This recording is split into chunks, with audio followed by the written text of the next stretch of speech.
ты знаешь, ожидая сериал на протяжении года, после анонса я молился Такаши, чтобы он не оказался кринжом и зашел мне не менее Соника в кино. И дождавшись его, я выдохнул с облегчением, ведь сериал получился топовым. Веселая и незатейливая история со смешными персонажами, где главное, Сигма ехидно раскидывает одной левой кабины всех вражин. Ну, почти всегда. В трудные моменты ему на помощь приходит его компаньон, Уэйд. Но чего-то я сильно разогнался, надо подсбавить темп и сказать всем привет. С тобой Андрей Марас, и почему сериал Наклза стоит посмотреть всем фанатам Соника. Для начала я бы хотел подметить, что сериал по Наклзу очень сильно походит на общую атмосферу сониковских игр и фильмов. Веселье, трагедия, падение и камбэк из безвыходной ситуации. Уэйд из полного тюфика и неуверенного скуфа превратился чуть менее неуверенного. Он смог бросить вызов злодею-британцу и одолеть на его же поле битвы, тем самым показав прогресс роста себя на протяжении всех 6 серий. И вообще, завязка сериала случилась благодаря духу Пачакамака, которого фанаты уже лет миллиард не видели, но сердечки надеялись, что он однажды вернется. Причем на этот раз в 4К формате с подробным рендером его морщин. Многие его хейтили, когда в трейлере он появился в виде администратора боулинг-клуба, но, как я и говорил, это будет всего лишь дух, который будет наставлять героев на истинный путь. Причем он еще и в голову Уэйда залезет. И если за тобой вдруг будет гнаться Соник Ехи, то знай, это не воображение, это правда. Причем Пачакамак настолько прокачал свои скиллы, что смог завести мега-рок-оперу длиной в целую серию, где пытался объяснить Уэйду, как надо стать истинным воином, как стать ехидным Наклзом, не забывая о парочке пасхалок. Конечно же, можно придраться к тому, что Уэйд смог стрейфануть резко вверх, как Наклз. Он же все-таки человек, а люди так делать не могут. Но откуда мы знаем? Может, только истинные воины так могут делать, а не только ехидны?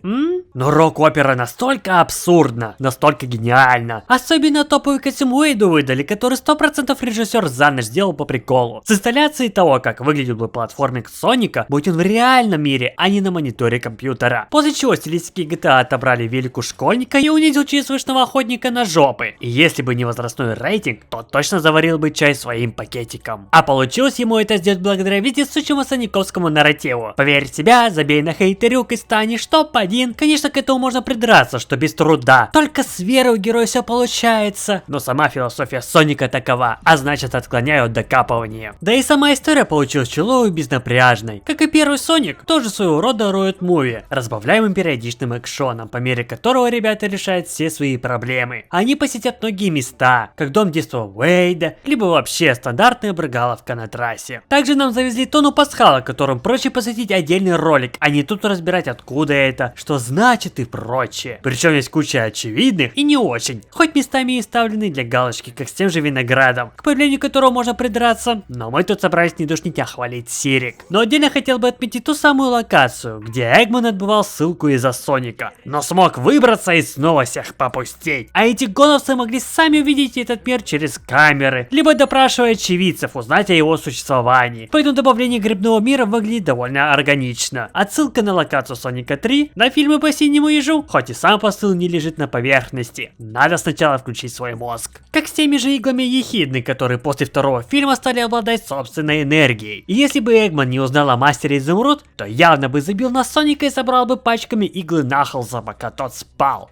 Теперь ясно, откуда столько их. И если иглы Соника обладают суперскоростью, то Ехидны суперсилой. Только Тейлза обделили. Его суперспособность умилять зрителей. Именно поэтому из игл сделали бластеры, броню, которая как бы неубедительно не выглядела бы, но поглощает весь урон, и кулаки силы, под энергией разносящие все на своем пути, даже своего бывшего носителя. Еще один плюсик копилку киношного лора, где объяснили свойства светящихся игл, хотя у некоторых до сих пор пригорает от свечения игл Ехидны. Что сказать? Душнилы. На моментах трейлеров я опасался, что сериал будет чисто на хахашечки, не более. Но нам показали историю роста характера Уэйда, противостоящего своим страхом, и осознание Наклза того, что наконец он может успокоиться и принять землю как новый родной дом. Уэйд все время грезил о встрече с своим отцом, который однажды сходил за молоком и стал чемпионом катания шаров, и вообще Сигмой Бритом, который клал на свою еврейскую семью. Я уверен, что он сделал такой выбор из-за дочери Ретарда, которая готова сделать самокилл, лишь бы в лишний раз унизить братку скупщика, который вдобавок ко всему еще и терпила, готовый проглотить все ее выходки. Печально, что к концу фильма вся эта ситуация так и не изменилась, но зато папку обыграли, который помимо кидания продал своего нелюбимого сыночку команде обиженок. Неудачно, но виной всему оказался Наклз, который в стилистике импостера все послушал через микронаушники и раскидал всех не вспотев, закинув ему неудачников в никуда. В прямом смысле в никуда. Ему только в радость с кем-то по-пвпшиться, но из-за отсутствия врагов он домогался ко всем, пытаясь убить дурь из каждого, потому что он не мог найти себе место в этом мире. Он чувствовал себя чужим, его дом — поле битвы. Но дух старейшины Ехиден кинул ему челлендж воспитать из Уэйда воина, и по мере их тесного взаимодействия оказалось, что они не такие уж и разные, имеют общую цель, семейную трагедию, одиночество. Также Наклз пропитался культурой и бытом землян, едой, противниками, музыкой и семьей. На примере других людей, матери Уэйда, у которой он узнал семейные ценности еврейской семьи Уэйда, подрался вместе с ними против охотников, подружился с Уэйдом сильнее, чем с ежом и лисом, проникся ими и увидел в нем себя, одиноким волком, следующего своим путем. А еще тут полюбил виноград и чипсики. А поэтому теперь не я один, кто любит есть лейс со вкусом краба во время просмотра сериала Наклза, прерываясь иногда на мегафлекс во время появления музыкальных вставок, которые мега хайп. Так и хотел бы их ставить в ролик, но за это меня заблочит ютубчик, а также спровоцирую зрителей выкрутить громкость на максимум, ведь такое слушать в тишине — это преступление. Особенно не зашел трек, который играл во время представления участников финала боулинг чемпионата, родом с моего любимого мульта о еде. Я ее всегда подрубаю во время торжества, ведь фанфары — это банальщина. А этот интересный трек звучит офигенно. Интересно, что получилось поностальгировать, не используя привычные треки сониковских игр.